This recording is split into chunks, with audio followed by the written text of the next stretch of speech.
Working on this '01 Honda Odyssey, putting a new radiator into it. This will go from 99 to 2004. So right there you can see I left the fans behind. I saw a couple videos on YouTube where guys are taking off the bumper and the headlights, which is a pain, and you don't really need to do that. So I'm going to show you, this is not going to be a step-by-step on how to do this. I will put links in the description below to the other two videos. Pretty helpful, but the one thing that I'm going to show you that you don't need to do to take the bumper off is the fact that you can actually go down there. You can go down there, disconnect your transmission lines from the bottom of the radiator, disconnect you have two 10mm bolts that hold the fans on the bottom as well. So go ahead, take the transmission lines off, then take this connector all the way off right here. It's a 19mm on both sides. And then you also have to take the petcock out as well. That's what I did on the old one. So as you can see, the transmission line cooler's off, the petcock's out, and I was just able to lift the whole thing up and out as one piece.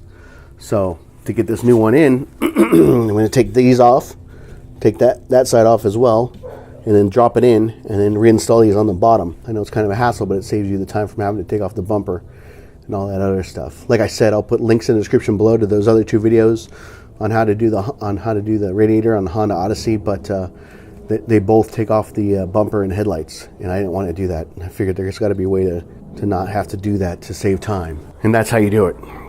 Take off those connectors and then put them back on once the radiator's already slid in. Let's see, what else? You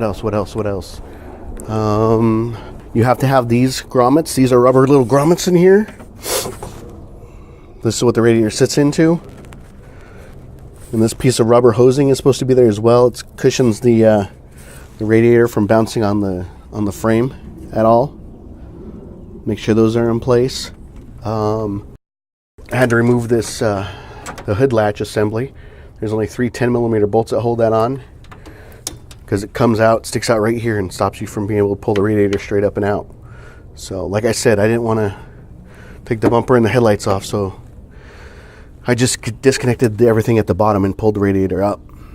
Also, right now would be a good time to replace the lower and upper radiator hose, as well as the thermostat, but only get a thermostat from Honda. Only use OE thermostats. I've seen lots of issues and problems with aftermarket thermostats.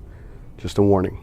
In the description below, I'll put those videos to the other radiator replacements, but just know if you take off all the bottom stuff on the bottom of the radiator, you can slip it out and not have to take off the bumper or the headlights. All right, guys, take care.